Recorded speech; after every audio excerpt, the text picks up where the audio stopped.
परम सत्कारी योग गुरु प्यारी साध संगत जी, राधा स्वामी जी।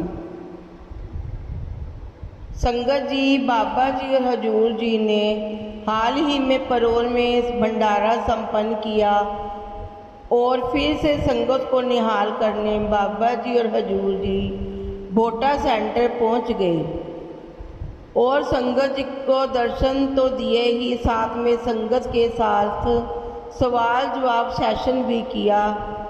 भोटा से हजूर जी अकेले जलंधर सेंटर गए और वहां दोपहर 2 बजे सवाल जवाब किए।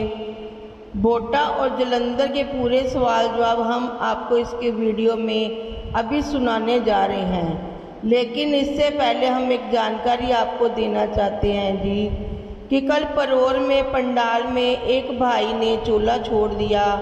अब यह दुख भरी खबर है या खुशी की खबर है समझ नहीं आ रहा, लेकिन इतना पता है कि हर सत्संगी की यही चाहत होती है कि जब भी शरीर छोड़े तो सतगुरु सामने हो। ऐसी मृत्यु बहुत कम रूहों को नसीब में होती है जी। संगत जी कल शाम को बाबा जी और हजूर जी परोर सेंटर से भोटा पहुंच गए थे। भोटा परोर से लगभग 80 किलोमीटर है। वैसे तो भोटा में बाबा जी अक्सर संगत को पैदल दर्शन भी दिया करते हैं जी, मगर आज बाबा जी ने पैदल दर्शन नहीं दिए। बाबा जी ने बड़ी सहजता से एक बात कही, हजूर को रख लो और मुझे जाने दो। आखिर ऐसा कौन सा भाव था जिस पर बाबा जी ने इतनी गहराई से ये शब्द कहे। और आज हजूर महाराज जी के ड्राइवर साहब मलकीत सिंह जी पर भी एक सवाल पूछा गया जो हम आपको इस वीडियो में आगे बताएंगे जी। और फिर आज बाबा जी ने खुलकर संगत को समझाया और पूरे 1 घंटा 5 मिनट तक सवाल जवाब का दौर चलता रहा। बाबा जी हजूर जी के साथ सुबह करीब इस टाइम पर पधारे थे और लगभग 10 बजने से 10 मिनट पहले सवाल जवाब समाप्त किए। मैं आपके साथ आज भोटा में और जलंधर में हुए तमाम सवाल जवाब साझा करूंगी जी। बस शुरुआत में आपसे यही विनती है कि कमेंट में राधा स्वामी लिखकर संगत जी अपने इस चैनल को सब्सक्राइब जरूर करें जी। भोटा में आज सुबह जब बाबा जी स्टेज पर आए उस वक्त स्वामी जी महाराज का भावपूर्ण शब्द चल रहा था जी, कर दो नाम दीवाना, अब कर दो नाम दीवाना। इसके बाद पहला सवाल किसी भाई ने किया, वो बड़े भावुक होकर बोले बाबा जी से, मेरी औकात नहीं है कि मैं आपसे कोई सवाल पूछ सकूं, मगर बाबा जी जब मैं स्वार्थी बातें मांगता हूँ तो वो जल्दी पूरी हो जाती हैं, लेकिन जब परमार्थ की बात मांगता हूँ तो उसमें देर क्यों लगती है। बाबा जी मुस्कुराए और कहा, बेटा जब हम संसारिक या तुच्छ चीज़ें मांगते हैं तो वो आसानी से मिल जाती है, पर जो चीज़ सच्ची और अमूल्य होती है उसे पाने में समय तो लगता ही है। हमें अपने कर्मों का हिसाब खुद ही चुकाना होता है। अगर हम संसारिक इच्छाओं से नए कर्मों का बोझ उठाएंगे तो मालिक से फिर से मांगने की क्या ज़रूरत होगी। हमें मालिक से सिर्फ मालिक को ही मांगना चाहिए। बाबा जी ने कबीर साहब का भाव सुनाया, तुझ बिन होर ना मंगना, सब दुखा दे दुख दे नाम सेतिया, उतरे मंदी भुक। फिर वही भाई बोला, बाबा जी सत्संगियों को बहुत दुख झेलने पड़ते हैं। बाबा जी ने गहरे अर्थ में समझाया, बेटा यह तुम्हारा भ्रम है। कर्म करने से ही नए कर्म बनते हैं और उन्हीं से किस्मत लिखी जाती है। किस्मत में जो लिखा है वो तो भुगतना ही पड़ेगा, चाहे कोई सत्संगी हो या ना हो। हिसाब किताब तो सभी को देना ही पड़ेगा। बाबा जी ने फिर कबीर साहब का भाव दोहराया, कर्म जो जो तू करेगा तो फिर भोगना भरमा। इसके बाद एक बहन ने शब्द गाया, तुम शरणाई आया ठाकुर, तुम शरणाई आया। फिर इस बहन ने प्रेम से कहा, बाबा जी आज मैं बहुत खुश हूँ। आप साल में 1 बार आते हैं, कृपा करके 2-3 बार आ जाया करो। बाबा जी ने हंसते हुए कहा, बेटा कौन सी ऐसी जगह है जहाँ मैं साल में 3-4 बार आ जाऊं, जितना मैं आ रहा हूं उतना तो हजम कर लो। बाबा जी ने फिर बड़े प्यार से कहा, बेटा असल बात यह है कि हम कितना हजम कर पाते हैं क्या हम एक बार में कही गई बात पर अमल कर पाते हैं? संगत जी, बाबा जी भी जानते हैं कि हम उनकी बातों पर कितना अमल करते हैं। इतना सुनकर वो बहन थोड़ा सा संकोच में आ गई तो बाबा जी ने मुस्कुराकर कहा, हाँ जी। फिर उसी बहन ने अगला सवाल किया, बाबा जी कई बार माता पिता हमारे करियर को लेकर निर्णय लेते हैं। वो चाहते हैं कि हम एक खास रास्ता चुनें, लेकिन हमारा दिल किसी और दिशा में जाने को कहता है। तब हमें क्या करना चाहिए? क्या हमें माता पिता की बात माननी चाहिए? बाबा जी ने बहुत ही सरलता से जवाब दिया, बेटा आदर्श बनना आसान नहीं होता। माता पिता हमारे कमजोरियों और ताकत दोनों जानते हैं। आदर्श बनने की कोशिश करना और सचमुच आदर्श बनना दोनों में फ़र्क है।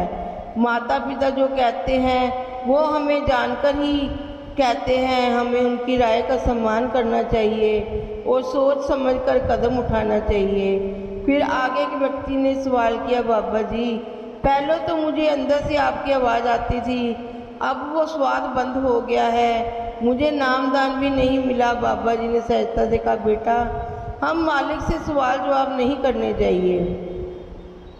असल में तो हमें उस मालिक का शुक्रिया अदा करना चाहिए जिसने इस सृष्टि में हमें अनगिनत नेमतें दी हैं। उसने हमें ये मौका दिया कि हम उसका धन्यवाद करें। जो कुछ हमें मिला है उसकी कदर करनी चाहिए।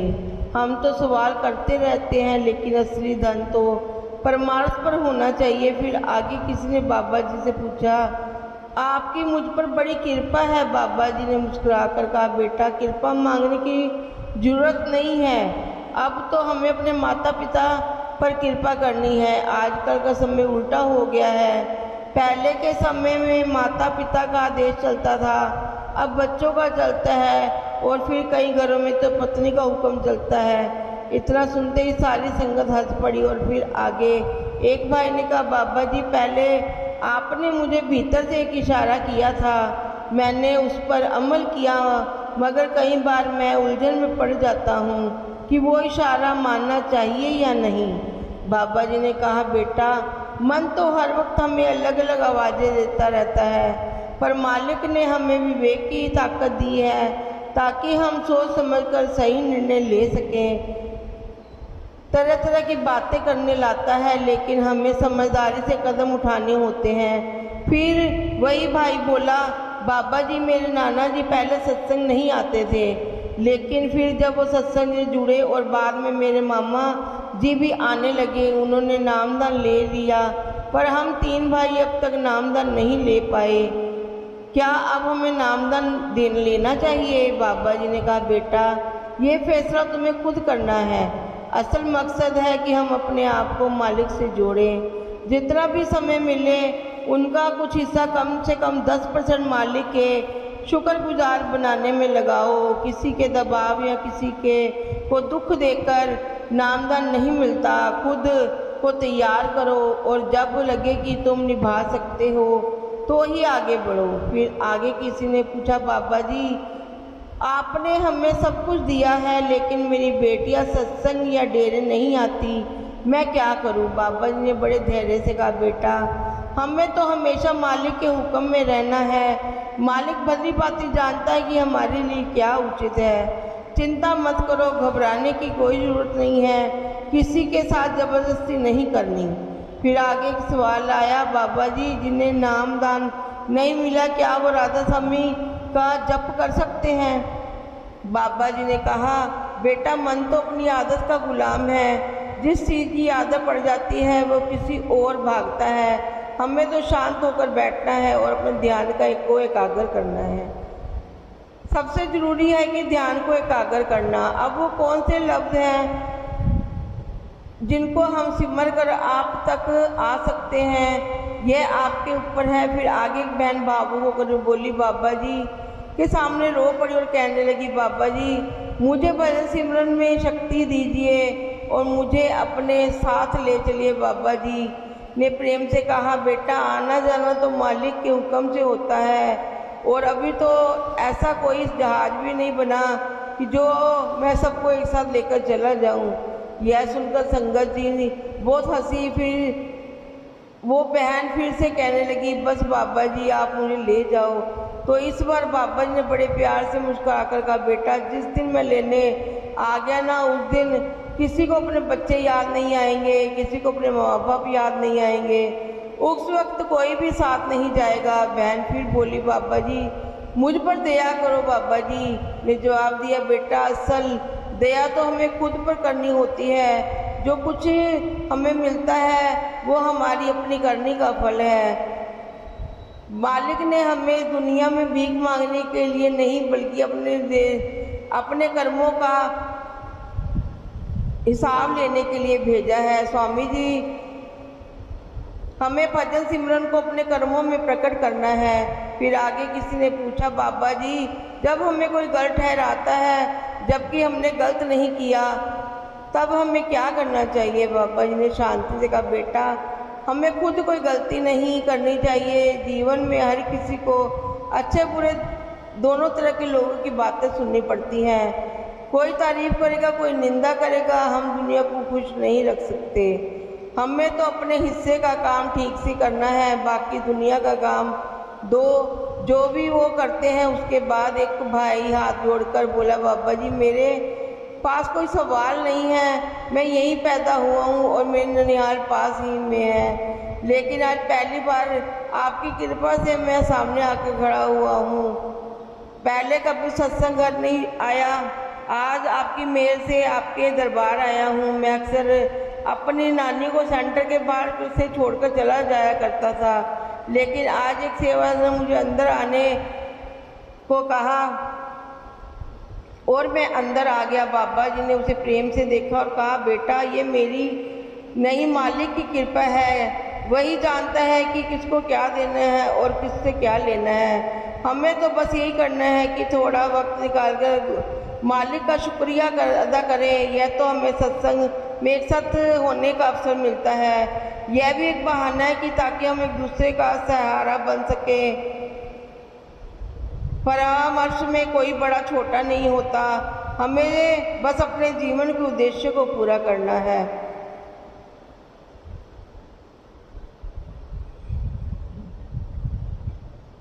मेहनत करते रहते हैं लेकिन वो फल हमें नहीं मिलता। बाबा जी ने कहा, बेटा मालिक बेहतर जानता है, हमें उससे कोई मांग नहीं रखनी चाहिए। हम तो अपने कर्मों का हिसाब दे रहे हैं। हमें यह भी नहीं पता करना कि जो हम भुगत रहे हैं वो पुराने कर्म का हिसाब है या नए कर्म बन रहे हैं। हमें तो उस मालिक के हुक्म में रहना है। अगर हम हुक्म में नहीं रहेंगे तो इसी जन्म मरण के चक्कर में फंसे रहेंगे। अगर हमारी मांगी चीज़ मिल जाए तो शुक्र करो, और अगर ना मिले तो मालिक